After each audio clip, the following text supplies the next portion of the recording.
Seleção Nacional defronta o Níger no Estádio Nacional 11 de novembro. Partida a contar para a terceira jornada do Grupo F.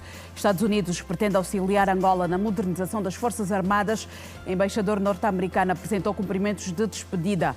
Modelo para a implementação do projeto Cadeia de Valores lançado em Cabinda, mais de 45 mil famílias camponesas já beneficiaram de inputs agrícolas.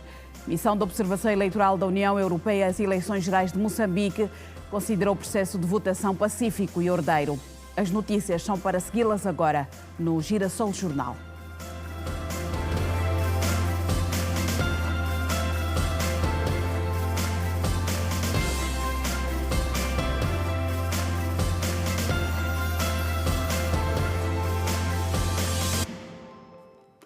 Muito boa noite, bem-vindo ao Girassol Jornal. Os Palancas Negras defrontam o Níger mais daqui a pouco e têm vindo a preparar-se para esta partida. Não será o primeiro jogo entre as duas seleções. Em jogos passados, Angola esteve sempre em vantagem. 16 anos depois, os Palancas Negras voltam a encontrar os Menas, desta vez para o apuramento ao Campeonato Africano das Nações, que se vai disputar no Reino de Marrocos, em 2025. Angola e Níger já se defrontaram em duas ocasiões. As partidas foram de apuramento ao Campeonato do Mundo da África do Sul, de 2010. A seleção nacional venceu as duas partidas no ano de 2008. No primeiro encontro, Angola derrotou o Níger por 2-1 em Niamey, com golos de Flávio Amado e Yambacha. No jogo da segunda mão, o combinado nacional não deu tréguas à formação nigerina, ao levar a melhor no estádio municipal dos Coqueiros, em Luanda, por 3-1. Angola beneficiou-se de um autogolo de Kassali Daudá. Gilberto ampliou o score e Zé Kalanga fechou o placar. Na partida dessa sexta-feira, o Níger vem na máxima força para contrariar a seleção nacional. Os Menas ocupam o último lugar do Grupo F com 1 ponto. Para os Palancas Negras, o CAN de Marrocos está cada vez mais próximo, uma vez que comanda um grupo com 6 pontos. No jogo diante do Níger, o selecionador nacional Pedro Gonçalves poderá optar pelo sistema tático 3-4-3, com Neblu à baliza, centrais David Carmo descaído à esquerda, Bastos Kisanga à direita e Gaspar no centro da defesa. Ossi poderá ser o responsável pelo corredor direito de Angola e Nur Fortuna no corredor esquerdo. Shaw e Freddy serão os pulmões do meio campo da seleção nacional. Gelson Dalla na ala esquerda, Randin Teka à direita e Mabululu será o jogador mais avançado da seleção nacional. E dentro de instantes, a Seleção Nacional, como já dissemos, vai defrontar o Níger no Estádio Nacional 11 de novembro, a contar para a terceira jornada do Grupo F. Os adeptos acreditam num bom resultado diante do Níger, daí o facto de se terem deslocado a 11 de novembro para apoiar a Seleção Nacional. Manuel Cruz está no estádio 11 de novembro e descreve-nos o ambiente que se vive aí. Manuel, muito boa noite. Desde o meio da manhã que os adeptos começaram a chegar a 11 de novembro, a expectativa é de vitória?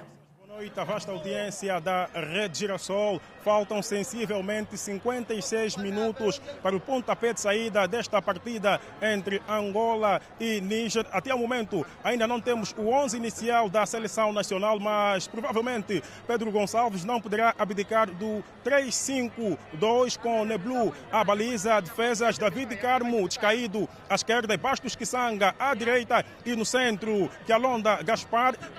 Ossi será então o jogador que vai cumprir o corredor direito da seleção nacional. Nur Fortuna no corredor esquerdo, no centro do meio campo, Shaw e o capitão Fred. À frente dos dois, Randin Teka poderá ser o 10 que tem a capacidade de fazer chegar a bola aos avançados e Gelson Dalla e Mabululu serão então os jogadores mais avançados da seleção nacional. Nós vamos aí na conversa com os adeptos aqui presentes no 11 de novembro, a poucos minutos do arranque Angola-Níger. Boa noite. Fala em direto para a Rede Girassol. Qual é o seu nome, por favor? Silvio Silva.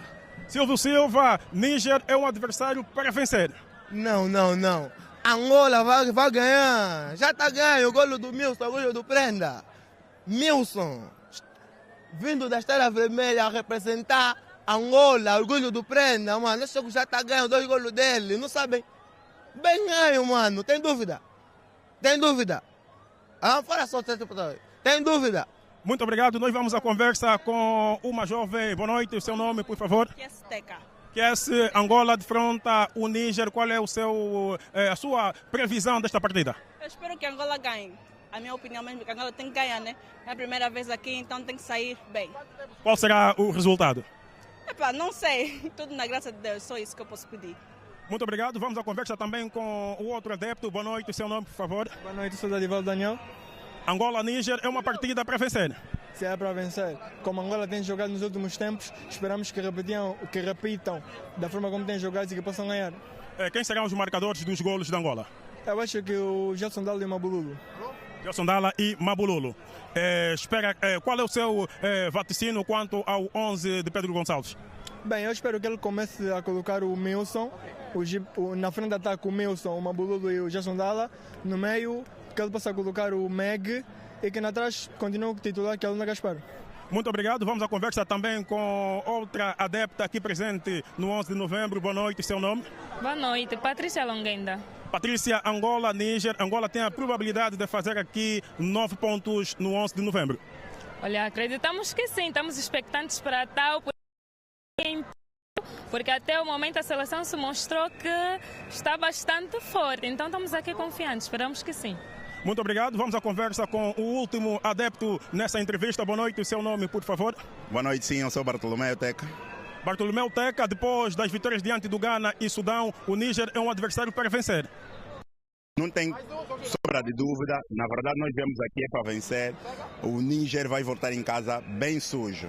Na verdade, a seleção está boa, dá para confiar e ainda tem jogo contra o Ghana, também vamos ganhar. Vamos sair líder do grupo com pontos muito bem posicionados. Qual será o resultado?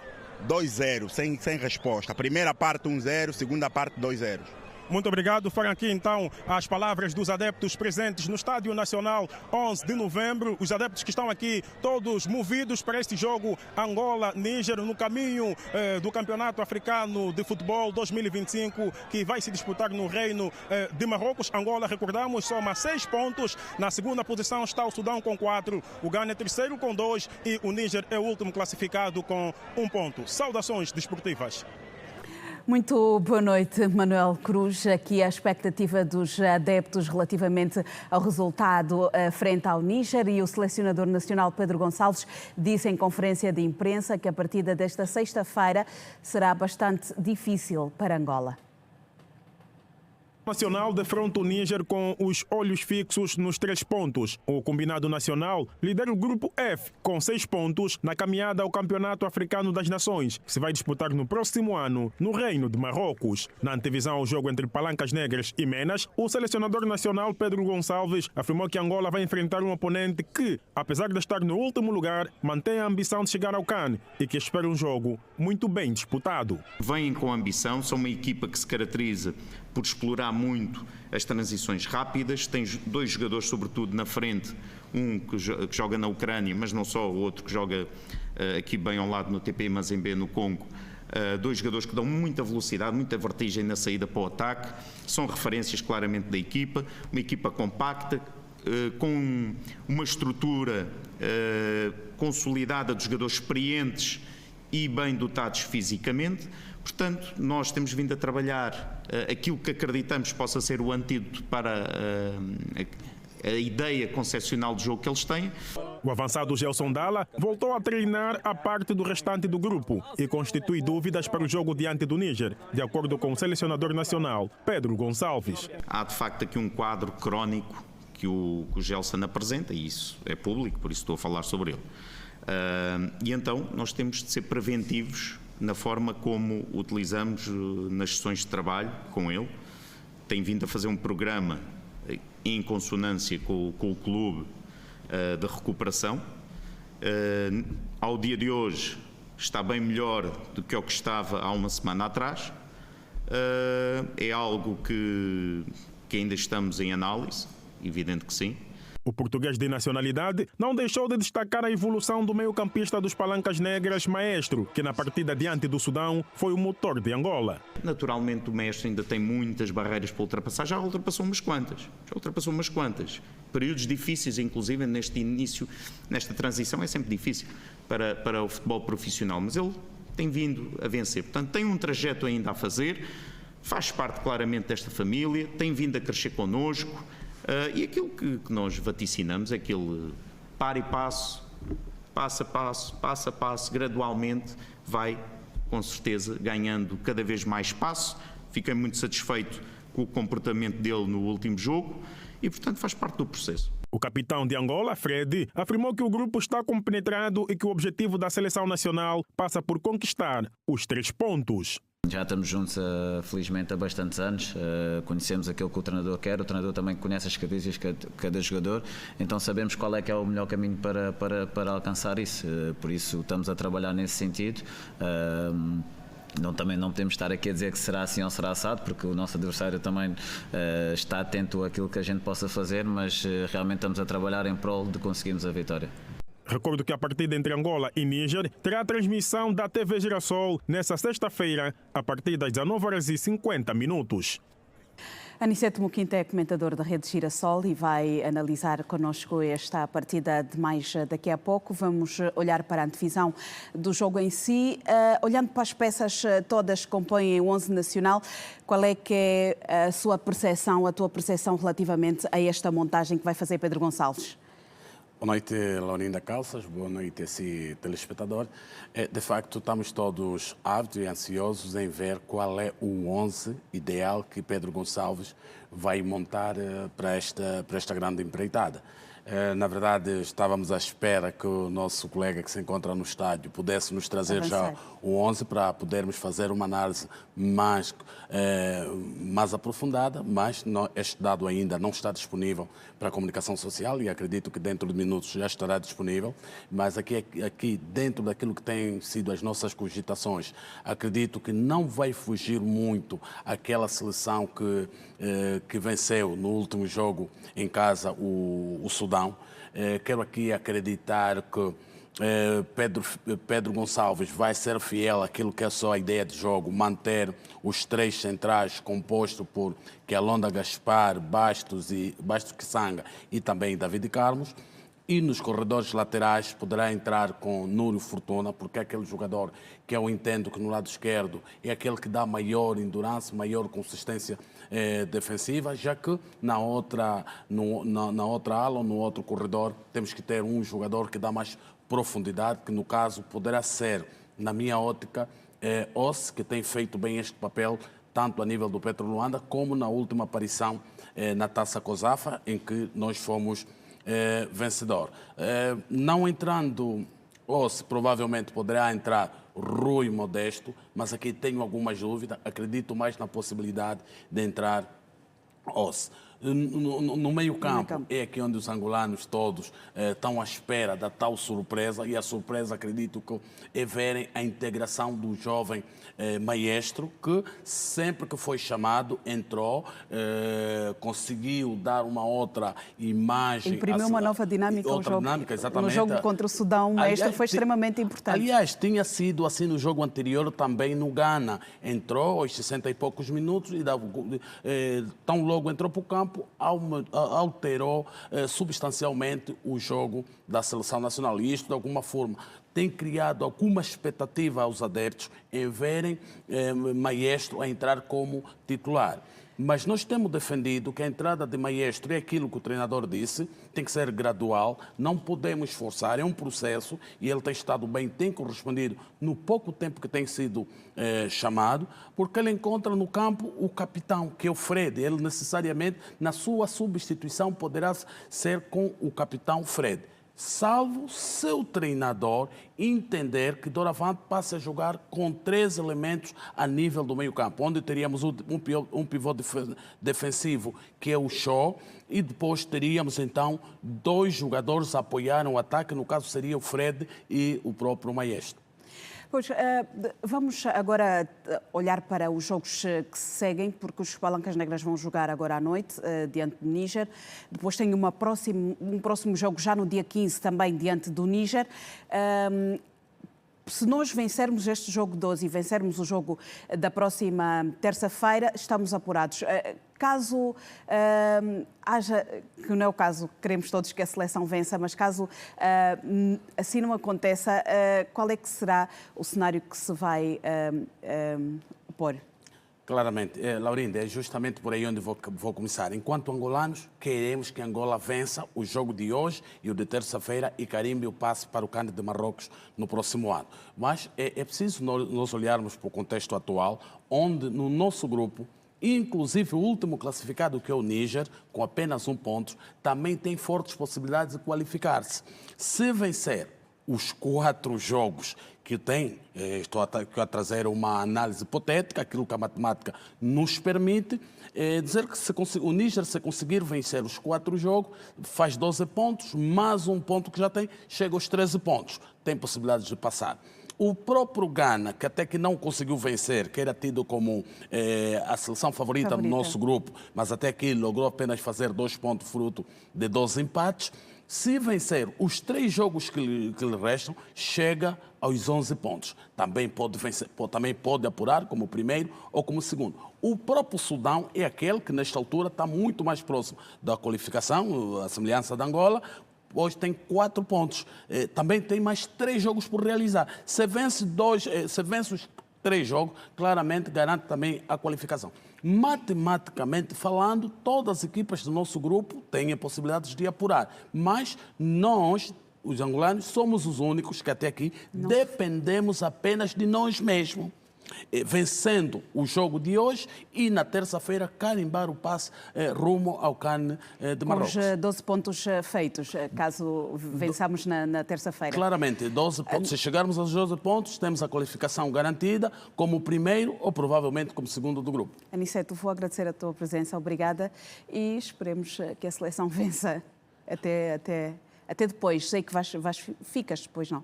Exatamente, eu fico, porque felizmente a televisão, a TV Girassol vai transmitir o jogo e nós vamos estar aqui para acompanhar o jogo durante os 90 minutos e no final fazer um resumozinho para podermos depois fazer contas mais concretas com relação àquilo que poderá ser então o desfecho deste grupo depois da terceira jornada.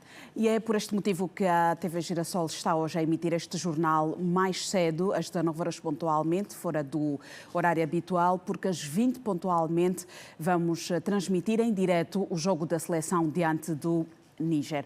Vamos avançar com outras matérias de atualidade. A capacidade de abastecimento de água potável à população de Luanda deverá ser duplicada para mais de 1,5 milhão de metros cúbicos ao dia, com a conclusão das obras da estação de tratamento de Quilonga Grande e do Bita. De acordo com o ministro da Energia e Água, João Batista Borges, o projeto será concluído em março de 2026 e vai reduzir de forma significativa o déficit de abastecimento de água na capital. O ministro da Energia e Água, João Batista Borges, assegurou que o abastecimento de água à população de Luanda poderá deixar de ser um problema dentro de 2 anos, período previsto para a conclusão das obras da estação de tratamento do Quilonga Grande e do Bita em março de 2026. Com estes 2 projetos, que vão permitir duplicar a capacidade de abastecimento, de acordo ainda com o governante, deverá também contribuir para a eliminação do comércio informal de água em Luanda. São os 2 maiores projetos de água que nós estamos a construir e que vão cobrir o déficit de abastecimento de água a Luanda. Estamos com uma previsão de conclusão destes 2 projetos no decurso de 2026. A par das construções que vocês estão a ver, portanto, das captações de água no Rio Kwanza e dos centros de armazenamento de água, dos reservatórios, das estações de tratamento, vamos também construir ligações, vamos fazer ligações domiciliares, vamos fazer redes de distribuição. Só neste projeto do Bita, aqui a sul de Luanda, nós vamos fazer cerca de 170 mil ligações domiciliares. Portanto, todos os bairros do município, todos os distritos ou áreas do município de Belas, a sul de Luanda, vão ter água canalizada. Portanto, vai ser um investimento de facto muito importante, ou é um investimento muito importante, o mais importante que já se fez hoje no domínio do abastecimento de água a Luanda. E repito, o objetivo do Executivo é de facto eliminar o comércio informal de água em Luanda e é de facto disponibilizar água para a maior parte da população. Recordam-se que Sua Excelência, o Presidente da República, na visita que fez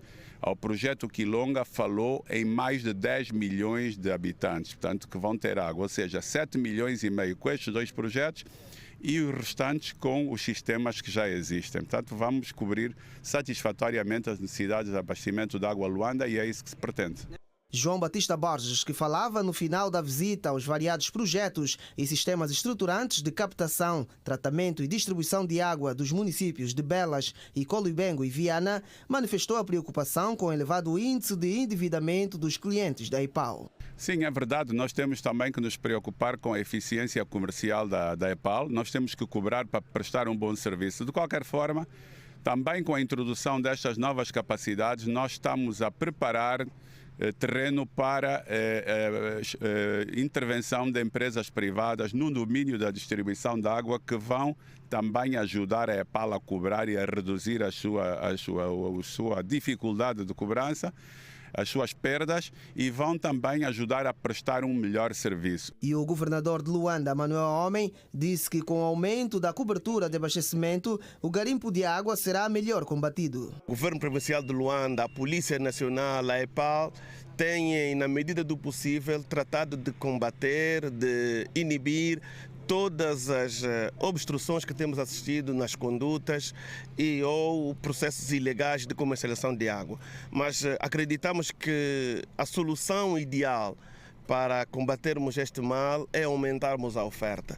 A delegação, encabeçada pelo Ministro da Energia e Águas, aferiu também os níveis de operacionalidade da subestação do Zango e da Vila de Calumbo, que vai reforçar e melhorar o grau de atendimento do serviço de fornecimento de energia elétrica às mais diferentes localidades do distrito do Zango e Calumbo.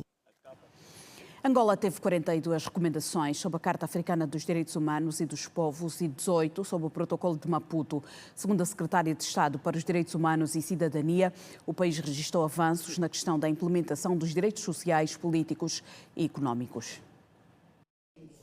Fortalecer a capacidade técnica das instituições que trabalham na promoção e proteção dos direitos humanos, particularmente na recolha e partilha de informações para fortalecer o diálogo interativo, promover o mecanismo de defesa dos direitos humanos a nível africano e tornar público as informações entre as instituições públicas e as organizações da sociedade civil, considera-se uma mais-valia e boa prática adotada por Angola. Estamos a fazer aquilo que nós chamamos o pré-diálogo. O pré-diálogo da apresentação de 3 relatórios de Angola, nomeadamente um relatório periódico, que significa um relatório de seguimento de implementação à Carta Africana dos Direitos Humanos e dos Povos, um relatório relativo à implementação do Protocolo de Maputo, que é o protocolo da Carta Africana dos Direitos Humanos e dos Povos relativos aos direitos da mulher em África, e a Convenção de Kampala, que é uma convenção da União Africana relativa às pessoas deslocadas internas. A realização de um debate público prévio sobre os 3 relatórios de Angola remetidos à Comissão Africana dos Direitos Humanos e dos Povos, que serão defendidos através de um diálogo interativo entre Angola e a referida comissão. Dizer aqui que sobre cada uma das recomendações nós tivemos avanços e vamos reportar. Temos recomendações relativamente à não discriminação, a implementação dos direitos civis e políticos, a implementação dos direitos económicos, sociais e culturais. Há recomendações, obviamente, que, apesar de termos dado passos, ainda não cumprimos a 100%, e há outras recomendações que conseguimos cumprir a 100%. O acesso limitado à educação constitui ainda um grande problema em sociedades menos desenvolvidas. No Dia Internacional da Rapariga, celebrado hoje, especialistas chamam a atenção para os desafios que milhões de raparigas enfrentam em todo o mundo. Conversamos sobre a matéria com a socióloga Aida António, a partir da cidade do Lubango.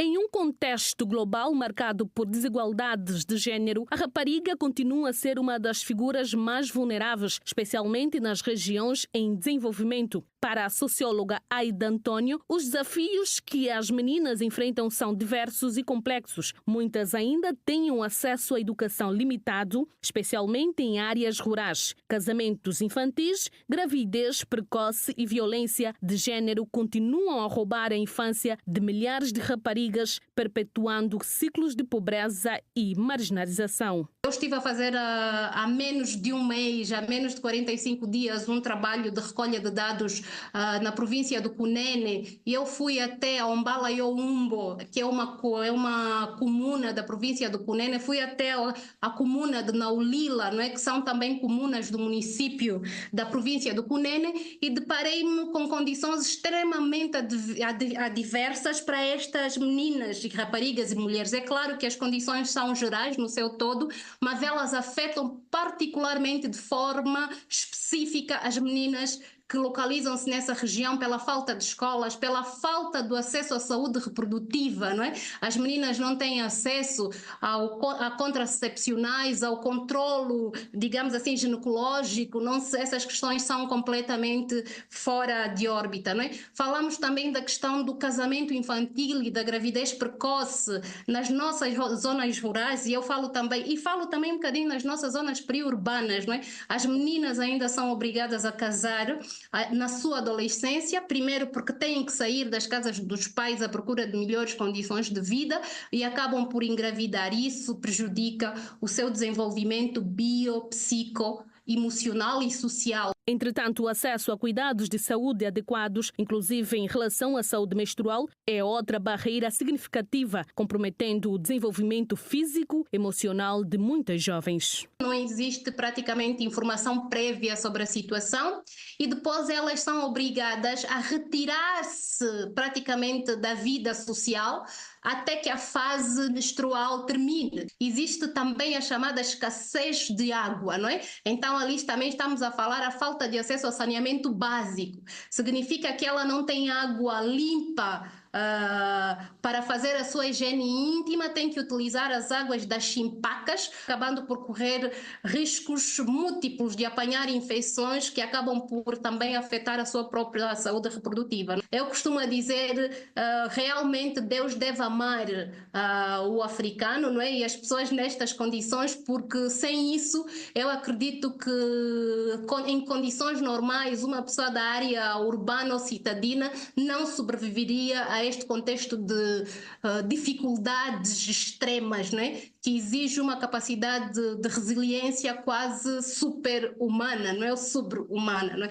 E eu acredito que estas meninas são heroínas, não é? Neste contexto. De acordo com a socióloga, neste Dia da Rapariga, o foco deve ser reafirmar o compromisso de combater todas as formas de discriminação, promover a inclusão e valorizar o imenso potencial de cada rapariga, independentemente do seu contexto social, econômico ou geográfico.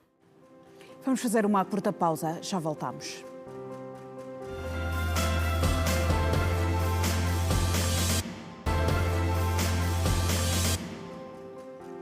O ministro dos Recursos Minerais, Petróleo e Gás esteve hoje a visitar a Academia Marítima, mas antes vamos olhar para a diplomacia entre Angola e os Estados Unidos da América.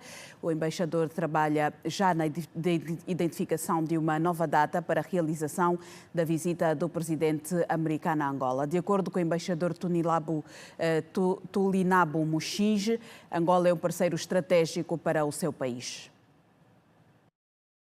Mais dias ou menos dias, a verdade é que a visita de Estado do presidente norte-americano a Angola vai ser concretizada. A garantia é do embaixador Tulinabo Mushinge. De acordo com o diplomata, Joe Biden e João Lourenço estão satisfeitos com o nível de desenvolvimento da cooperação e manifestam total abertura para o reforço da parceria que se quer estratégica. Tulinabo Mushinge diz que a vinda do presidente Joe Biden não é mero acaso, e sim a prova inequívoca do bom momento vivido entre as duas partes. Não é uma surpresa que o presidente Biden decidir vir em Angola. Não é um acidente, é por causa do que o governo angolano, o povo angolano e o povo americano conseguiram a realizar nos últimos anos.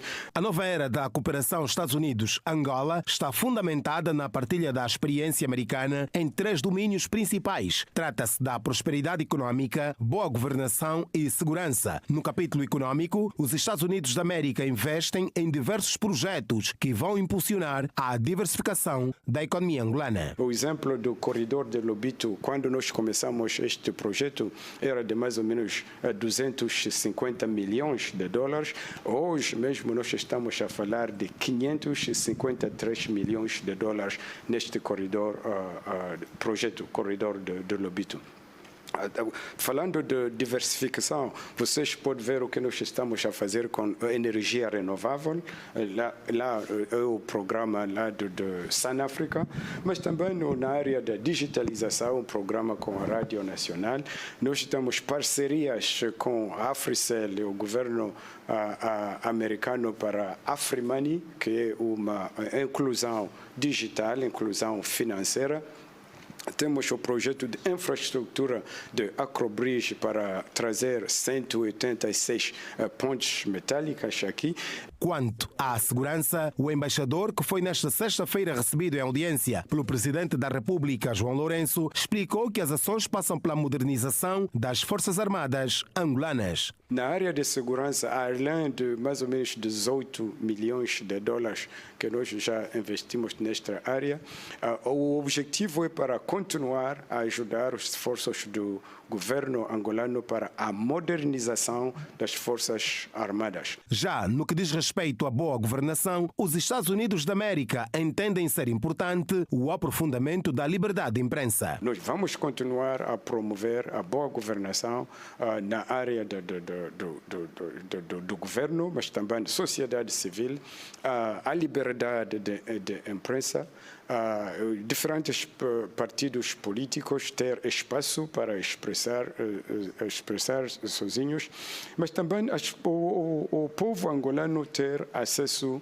à escolha. A audiência concedida pelo presidente João Lourenço ao embaixador serviu igualmente para o diplomata norte-americano apresentar ao chefe de Estado cumprimentos de despedida, uma vez que Tulinabo Muxing está em fim de missão, depois de estar a trabalhar em Angola há 2 anos e meio. O ministro dos Recursos Minerais, Petróleo e Gás considera a Academia Marítima e Inovação Tecnológica um centro de excelência e que pode servir vários setores da economia do país. Diamantino de Azevedo olha para a capacitação marítima industrial e offshore como oportunidade para a qualificação dos jovens.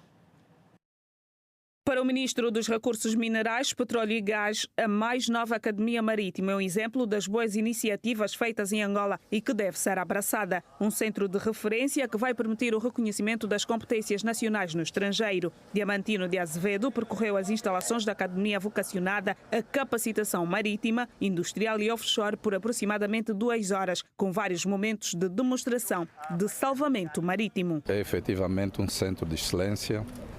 E dizer que também já estão a ir para outro país, quer dizer que estão a levar também o conhecimento, a competência angolana para o estrangeiro. Temos aqui também uma oportunidade para os nossos técnicos formados e que estão desempregados virem para cá obter outras qualificações, principalmente aquelas do saber fazer. Com instalações em Cabinda e Luanda, a Academia Marítima pretende, depois da sua consolidação no país, alargar-se e ser referência na região da SADC, sendo a vizinha República da Namíbia o seu primeiro mercado. O diretor-geral da Operatec, Alberto Figueiredo, explica as motivações. Porque é um país vizinho e segundo, porque as descobertas de gás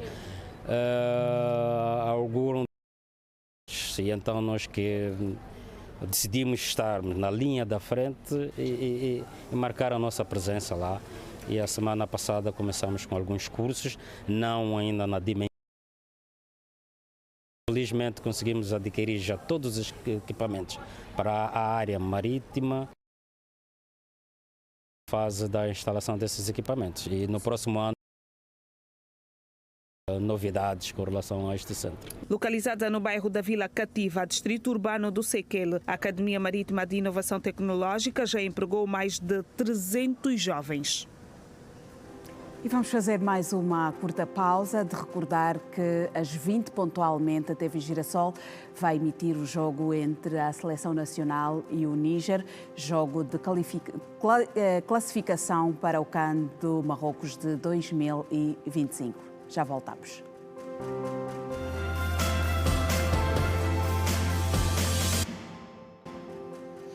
A missão de observação eleitoral da União Europeia às eleições gerais de Moçambique considerou o processo de votação pacífico e ordeiro, apesar do contexto de desconfiança pública. A missão apresentou relatório preliminar e fala que durante a campanha eleitoral foi registado favoritismo ao partido no poder.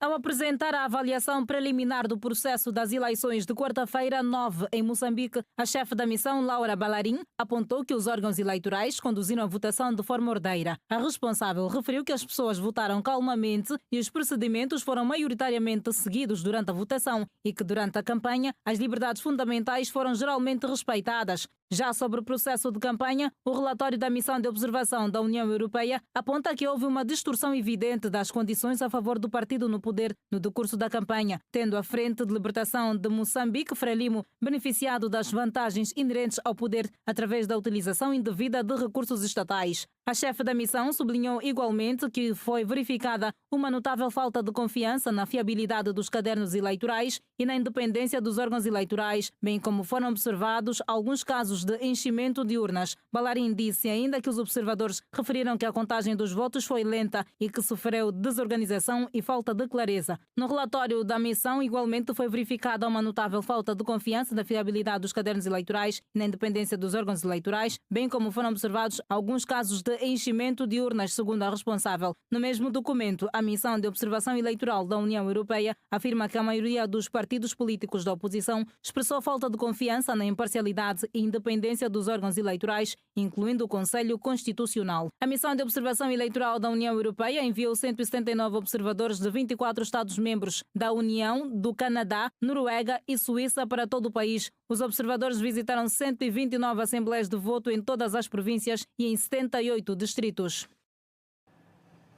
A organização japonesa Nihon Hindakyu, que presta apoio a sobreviventes das bombas nucleares lançadas no Japão em 1945, venceu o Prémio Nobel da Paz 2024. A atribuição do prémio é vista como um lembrete de que as armas nucleares não devem voltar a ser usadas. O Comitê Nobel justificou a escolha desta organização pelos seus esforços para alcançar um mundo livre de armas nucleares e por demonstrar através de depoimentos de testemunhas que as armas nucleares nunca devem ser novamente utilizadas. A organização descreve-se como a única sobrevivente de 2 bombas atômicas lançadas sobre as cidades japonesas de Nagasaki e Hiroshima em agosto de 1945. Os membros da instituição, bem como aqueles aos quais prestam apoio, são chamados de hibakusha, um termo utilizado para se referir aos sobreviventes ao ataque com as 2 bombas nucleares. A campanha internacional para a abolição de armas nucleares, ICAN, felicitou hoje a organização japonesa pelo prémio que considerou surgir num momento crucial para travar o uso de armas atômicas num mundo que vive conflitos militares. A instituição considera que o risco de utilização de armas nucleares é muito elevado, talvez mais elevado do que nunca. A ICAN, que recebeu o mesmo prémio em 2017, sublinhou que os sobreviventes inspiradores trabalharam incansavelmente para aumentar a consciencialização sobre os impactos desastrosos das armas nucleares e para pressionar a sua eliminação. A instituição entende que os testemunhos e ativismo da organização japonesa foram cruciais para o desarmamento atômico e para a adoção e entrada em vigor do Tratado da ONU sobre a proibição de armas nucleares. O primeiro-ministro do Japão, Shigeru Ishiba, congratulou-se hoje com a atribuição do Prémio Nobel da Paz a Nihon Hindakyu, a organização como extremamente significativa. Em março de 2016, o número total de hibakusha, sobreviventes a viver no Japão, rondava os 174.080. Há também vários milhares a viver na Coreia e noutros países. As bombas atômicas lançadas pelos Estados Unidos mataram instantaneamente cerca de 120 mil pessoas nas 2 cidades japonesas. E assim encerramos mais uma edição do Girassol Jornal, que hoje excepcionalmente começou às 19 horas, porque dentro de mais alguns instantes vai acompanhar o especial que vai levar-nos até às 20 pontualmente, momento em que a seleção nacional vai defrontar o Níger. Obrigada pela sua atenção, continuação de uma boa noite. Passe bem.